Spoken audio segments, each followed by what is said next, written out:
महाराजांचा आशीर्वादही आपल्याला लाभला. आज खरं तर अक्षय तृतीय झालं. काय अक्षय तृतीयेचं महत्व हे सांगायचं होतं तर अर्धा तास लागला. जगज्योती बसवेश्वरांच्या जयंती त्यांच्या संदर्भाने बोलतोय. बसवेश्वर महाराज असतील त्या अक्षय तृतीयेचा दिवस असेल, हा अत्यंत असा एक चांगला क्षण आहे की या क्षणामध्ये आपण आमच्या धर्म आणि संस्कृतीचं स्मरण करायला पाहिजे. परंतु दुर्दैवाने आपण पाहतो की अलीकडच्या काळामध्ये धर्म आणि संस्कृतीचा संस्कार त्या कुटुंबातून द्यायला पाहिजे, त्या कुटुंबातला संवाद दुर्दैवाने संपत जातो. म्हणून वर्तमानपत्रामध्ये जेव्हा आपण पहिलं पान उघडतो तेव्हा अशी बातमी ऐकायला वाचायला मिळते की जन्मदात्या पित्याने आपल्या मुलाचा खून केला. अजून तिसऱ्या पानावर कुठेतरी मुलानेच आईचा खून केलाय. अजून 5व्या पानावर काहीतरी अपहरणाची बातमी वाचायला मिळते. आणखी 7व्या पानावर कुठेतरी लव जिहादची बातमी वाचायला मिळते. या सगळ्या बातम्या वाचून मन विषण्ण होतं, निराश होतं आणि मग लक्षात येतं की ह्या बातम्या काय येत आहेत, ही परिस्थिती का निर्माण झाली. त्याचं कारण असं आहे की आमच्या कुटुंबामधला जो संस्कार होता तो दुर्दैवाने संपला. आता अशोक महाराजांनी अत्यंत चांगलं वर्णन केलं की आम्ही स्वातंत्र्य दिलं, आमच्या धर्मानं अनेक गोष्टींच्या मर्यादा ओलांडायला परवानगी दिली. याचा अर्थ असा नव्हे की आमचं जे मूळ आहे, आमचा जो संस्कार आहे तो आम्ही विसरावा का. आणि हे सगळे संस्कार आणि धर्म समजावून सांगण्याची जबाबदारी ज्या कुटुंबावर होती ती कुटुंब व्यवस्थाच दुर्दैवानं अलीकडच्या काळामध्ये विस्कळीत. आणि मग हे कुटुंब जर परत उभा करायचं असेल, कुटुंबाचा संवाद परत घडवायचा असेल, कुटुंबामध्ये 4 चांगल्या गोष्टी घडवून आणायच्या असतील तर परत एकदा हिंदू समाजाला जागा करण्याची गरज आहे. म्हणून आजचं हिंदू समाज कुठल्या धर्मावर टीका करण्यासाठी नाही आहे, कुठल्या समाजाला नावं ठेवण्यासाठी संमेलन नाही, तर हिंदू समाजाला जागृत करण्यासाठी आजचं हिंदू संमेलन. खरं तर हिंदू संमेलनाची गरज काय असा प्रश्नही अलीकडच्या काळामध्ये कुठून ऐकायला मिळतो. खरं तर हिंदू हा संघटित झाला पाहिजे. तो झाला नाही म्हणून तरी आमच्या प्राचीन कालखंडापासूनच्या इतिहासामध्ये अशी अनेक उदाहरणं सापडतात की ज्या उदाहरणांमध्ये आम्हाला पारतंत्र्यात राहावं लागलं, आम्हाला गुलामीत राहावं लागलं, आमची धर्मस्थळं तुटली गेली, आमची मंदिरं, आमची देवालय, आमच्या देवालयातल्या मूर्ती या बंद झाल्या. याचं कारण आहे की आम्ही एक नव्हतो. हिंदू एक नव्हता तेव्हा या गोष्टी घडल्या. परंतु या हिंदूंना एकत्रित करण्याचा प्रयत्न देखील अनेक वेळा इतिहासात झालेला आपण पाहतो. आता त्याचा उल्लेख मला वाटतं की दैनी देखील आपल्या सूत्रसंचलनामध्ये केला की ज्या कालखंडामध्ये या देशामध्ये देशाच्या स्वातंत्र्याचं आंदोलन सुरू होतं एका बाजूला आणि दुसऱ्या बाजूला समाज सुधारकांचं समाज सुधारणेची चळवळ सुरू होती.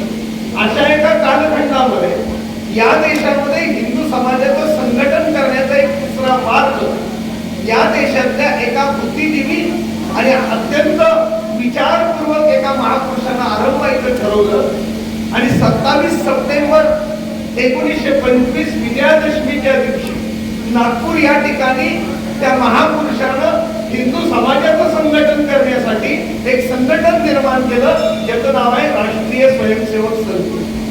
आणि त्या महापुरुषाचं नाव आहे डॉक्टर केशव बळीराम हेडगेवार. डॉक्टर केशव बळीराम हेडगेवारांनी हिंदू समाजाचं संघटन करण्यासाठी उच्चारवानानं सांगितलं की होय मी हिंदू समाजाचं संघटन करायला निघालो.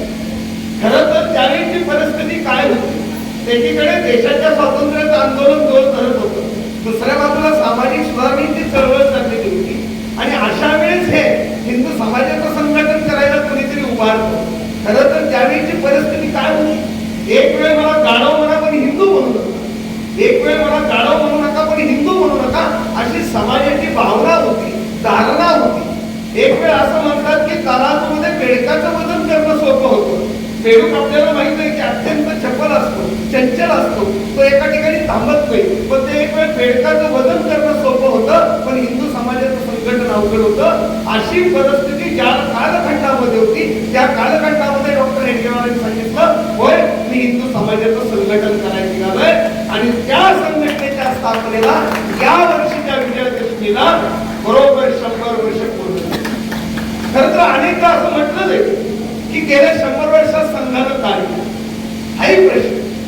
गेल्या 100 वर्षात संघानं काय केलं हे समजून घेण्यासाठी मी असं म्हणेन की एक वेळ मला गाढव म्हणू नका पण हिंदू, एक वेळ मला गाढव म्हणा पण हिंदू म्हणू नका असं म्हणणारा 1925 सालचा हिंदू समाज आज 100 वर्षानंतर गर्व से कहो हम हिंदू है असं म्हणायला लागलाय.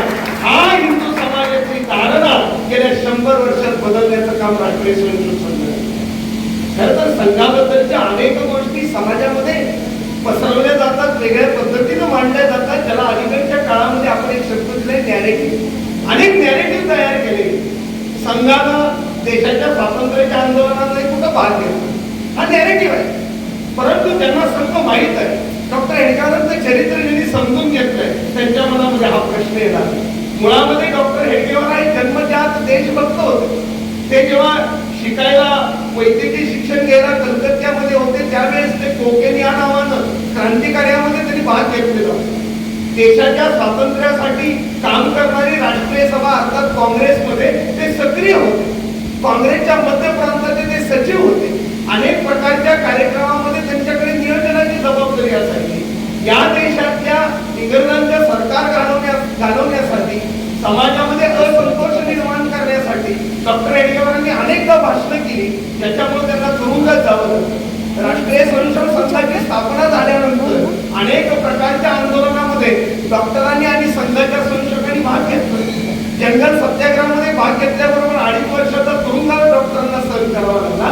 म्हणजे एक प्रकारे या देशाच्या स्वातंत्र्यासाठी जे काही आंदोलन झालं त्यामध्ये संघाने भाग घेतला. नुसता भाग घेतला नाही, देशाला स्वातंत्र्य मिळण्याची स्थिती निर्माण झाल्यानंतर ज्यावेळेस फायरीचा विषय आला त्यावेळेस त्याला कडाडून विरोध करण्याचं काम संघाने केलं. परंतु नाईलाज झाला आणि फायरीला पाठिंबा द्यायची वेळ आली त्यावेळेस देखील संघानं या देशाची फाळणी ही धर्माच्या आधारावर झाली असल्यामुळं पाकिस्तान मधून येणारा शेवटचा हिंदू जोपर्यंत भारतात येत नाही तोपर्यंत आपण कार्यरत राहायचं ही संघानं त्या काळात ठरवलेलं होतं. त्यावेळेचे सरसंघचालक माधव सदाशिव गोळवळकर गुरुजी हे त्या सीमेवर जाऊन थांबले होते आणि ते म्हणाले की शेवटचा हिंदू जोपर्यंत भारतात येत नाही तोपर्यंत मी इथून हलणार नाही. त्यावेळेस निर्वासितांच्या छावण्या होत्या. त्या छावण्यांमध्ये स्वयंसेवकांनी हिंदू समाजाला आधार द्यायचं काम केलं. म्हणजे फाळणीच्या काळातही काम. दुर्दैवानं महात्मा गांधीजींची हत्या झाली. संघावर आरोप केला गेला की संघाच्या स्वयंसेवकांनी संघाचा विचार मांडणाऱ्या लोकांनी गांधीजींचा वध केला आणि मग गावागावातल्या संघाच्या स्वयंसेवकांची घरं जाळली गेली, त्यांना तुरुंगात टाकलं गेलं, संघावर बंदी आणली गेली. तरी पण संघानं कधीही या गोष्टीचा आपल्या मनामध्ये भाव निर्माण असा होऊ दिला नाही की आपण इथे बदला घ्यावा. कारण हिंदू समाजाचं संघटन करतो. महात्मा गांधीजींबद्दलचा संघामध्ये आदर होता. ज्या दिवशी गांधीजींची हत्या झाली त्या दिवशी संघाच्या सगळ्या शाखांवर त्यांना आदरांजली वाहण्यात आली. आमच्या अनेक संघाचे स्वयंसेवक सकाळी जेव्हा एकात्मता स्तोत्र म्हणतात तेव्हा प्रातस्मरणी म्हणून महात्मा गांधीजींचा उल्लेख करतात. हे अनेकांना माहीतच नाही, पण दुर्दैवाने संघावर आरोप केले जातात. परंतु संघ हा समाजासाठी, संघ हा हिंदू समाजाचं संघटन करतो. आता आमच्या ताईंनी सांगितलं की 1 तासाची शाखा हा डॉक्टरांनी एक मंत्र दिला होता, सोबत तंत्र दिलेलं होतं. 1 तासाच्या शाखेमधून स्वयंसेवकांचा मन, मनगट आणि मेंदू यांचा विकास करायचा, एक चांगला स्वयंसेवक निर्माण करायचा. हा देश माझा आहे, हा समाज माझा आहे, या देशाच्या समाजाच्या कामासाठी माझं हे जीवन आहे असा भाव या स्वयंसेवकाच्या मनामध्ये निर्माण करायचा.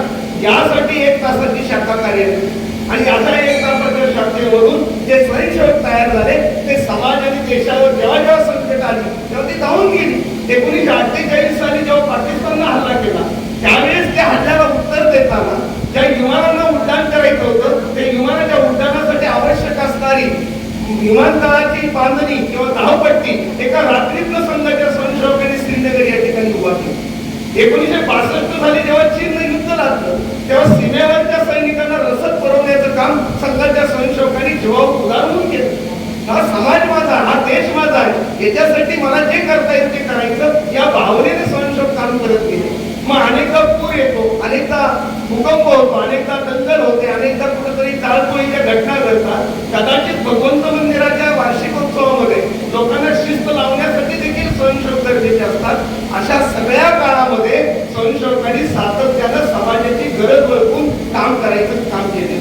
मग कुठं भूकंप येऊ दे, कुठं पूर येऊ दे, संघाचे स्वयंसेवक हातामध्ये दंड घेऊन सातत्यानं त्या ठिकाणी जाऊन उभा. या देशामध्ये आपल्या सगळ्यांना माहिती आणीबाणी आली. 25 जून 1975 या दिवशी इंदिरा गांधीजींनी आणीबाणी लागली. एक प्रकारे लोकशाहीचा खून केला. संविधान पायदळी तुडवलं गेलं.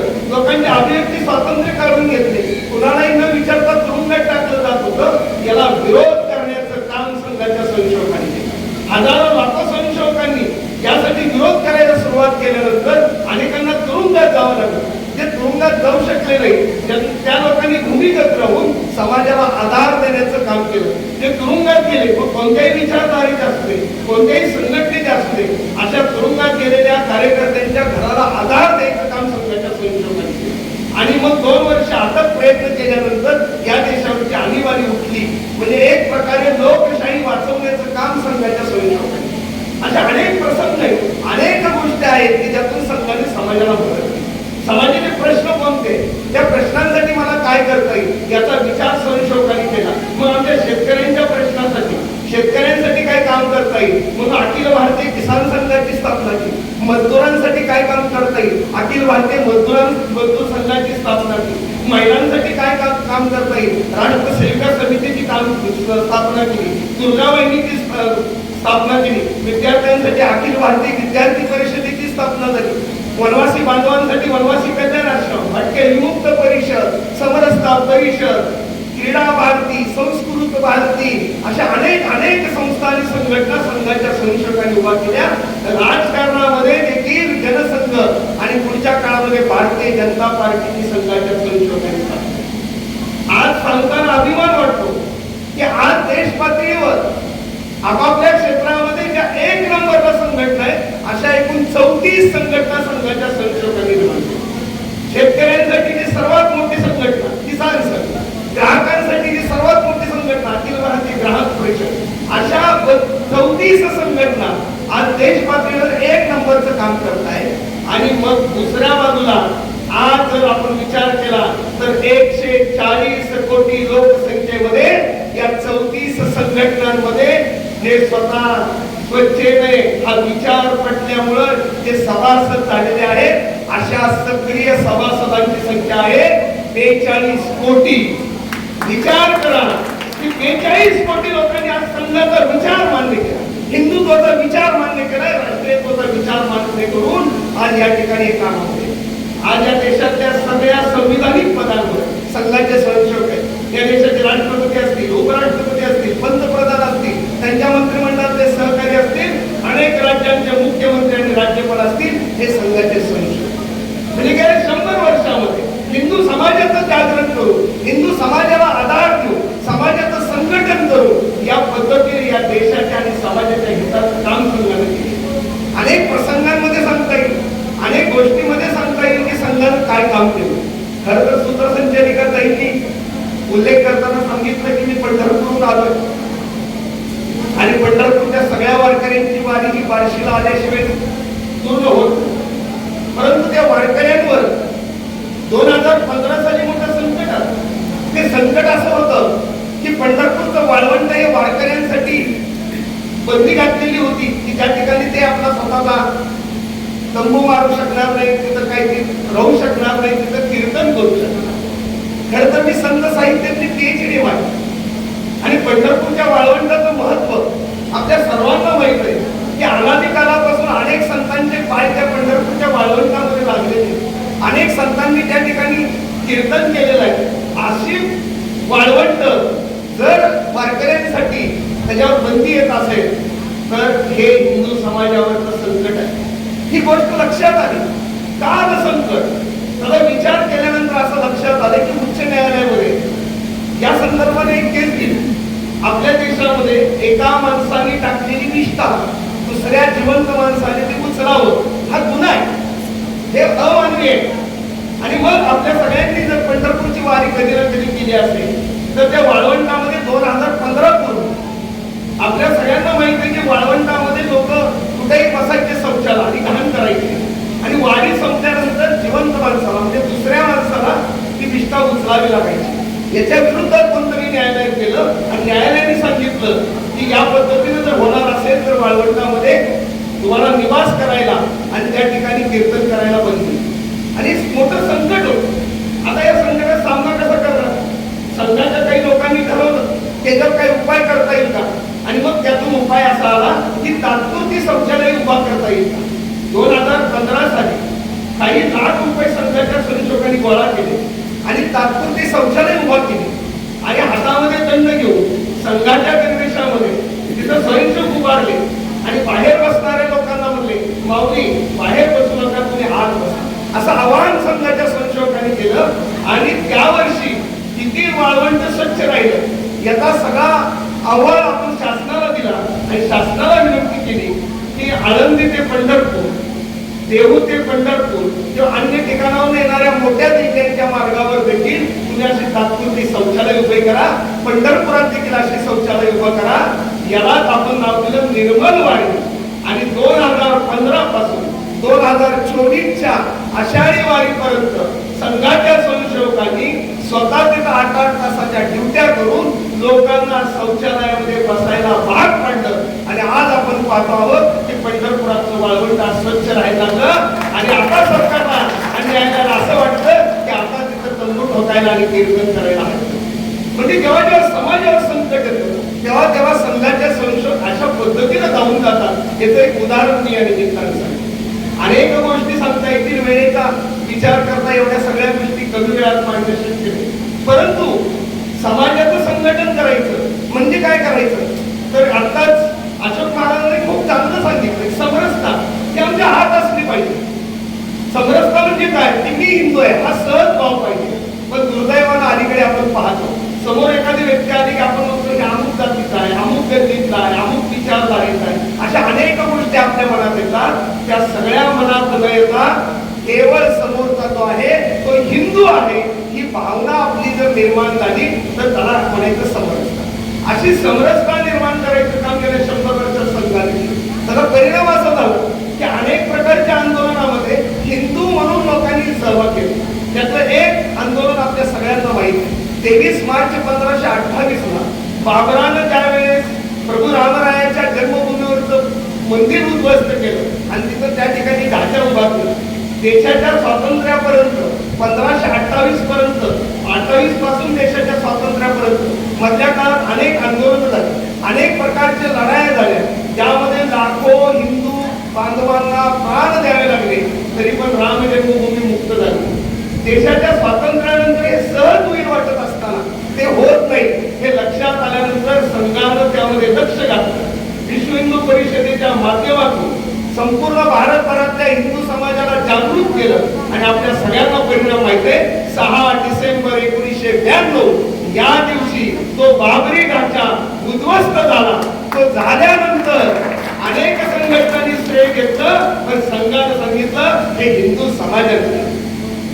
समाजाने केलं हे सांगित असताना पुढच्या काळामध्ये अनेक अडचणी दूर करून ज्यावेळेस 5 ऑगस्ट 2020 साली त्या ठिकाणी जेव्हा भूमिपूजनाचा विषय आला आणि त्यानंतर संघाच्या स्वयंसेवकांनी घराघरामध्ये जाऊन गल्ली बोळामध्ये फिरून लोकांकडून निधी संकलन केला आणि जगाच्या इतिहासामध्ये सर्वात मोठा पब्लिक फंड ज्याला म्हणू आपण असा 3200 कोटी रुपये संघाच्या स्वयंसेवकांनी गोळा केले आणि त्यातून 1000 वर्ष पुढच्या काळात टिकेल असं भव्य आणि दिव्य राम मंदिर तयार झालं। 22 जानेवारी 2024 रोजी त्यांनी प्राण प्रतिष्ठापना करताना परत हे संघाचे स्वयंसेवक घराघरामध्ये जाऊन त्यांनी अक्षता वाटत नाही। अशा अनेक आंदोलन आहेत। गोवंशाच्या बंदीचा विधेयकाचा विषय असेल, 370 कलम रद्द करण्याचा विषय असेल, समान नागरी कायद्याचा विषय असेल किंवा आपल्या देशामध्ये हिंदू समाजाच्या गरजेच्या ज्या ज्या गोष्टी त्या करण्यासाठी संघानं कायमच संघाच्या स्वयंसेवकांनी कायम काम करायचं केलेलं। आणि मग आज देशाला आज आपण पाहतो की राष्ट्रीय स्वयंसेवक संघाला 100 वर्ष पूर्ण होत आहे। खरं तर आज मी मगाशी म्हटलं तसं प्रचंड अनुकूलता आहे आणि अशा अनुकूलतेमध्ये संघाच्या स्थापनेला 100 वर्ष झाल्यानंतर खरं तर 100वा वाढदिवस कसा साजरा व्हायला पाहिजे होता? गावागावामध्ये मोठं सेलिब्रेशन झालं पाहिजे होतं, गावागावामध्ये मिरवणुका निघायला पाहिजे होत्या, अशी मोठ्या आतिषबाजी झाली असती. हे सगळं करून नाही देखील संघाला आपला 100वा वाढदिवस करता आला असता. परंतु संघाने ठरवलं की ज्या हिंदू समाजाचं संघटन आपण करायला निघालोय, ज्या हिंदू समाजाच्या हिताचं काम करायला निघालोय, त्या हिंदू समाजाला नव्या परिस्थितीमध्ये जागृत करून त्यांच्यासाठी हिंदू संमेलन घेऊन आपण हा 100वा वाढदिवस साजरा म्हणून आजचं हिंदू संमेलन आहे. आणि हिंदू संमेलनातला हिंदू समाजाला 5 गोष्टी सांगायच्या, ज्याला आपण पंच परिवर्तन म्हटलेलं आहे. पंच म्हणजे 5 आणि परिवर्तन म्हणजे बदल. त्या 5 गोष्टी समाजाने स्वीकाराव्या, बदल घडवून आणावे, ज्यातून हिंदू समाजामध्ये बदल घडतील, आमच्या राष्ट्रामध्ये बदल घडतील आणि आमचा हा देश परमवैभवाला देईल. त्या 5 गोष्टी कोणत्या त्या मला वाटतं की अशोक महाराजांनी सांगितल्या, त्यामुळे त्याची काही मी फारसं परत एकदा सांगणार. पण मी या निमित्तानं सांगेन की हिंदू समाजाचं संघटन करणं, हिंदू समाजाला सुसंस्कारित करणं आणि त्याच्या बळावर या देशाला परमवैभवाला नेणं हे राष्ट्रीय स्वयंसेवक संघाचं जे स्वप्न होतं ते गेल्या 100 वर्षात काही अंशी का होईना पूर्ण होताना दिसत आहे.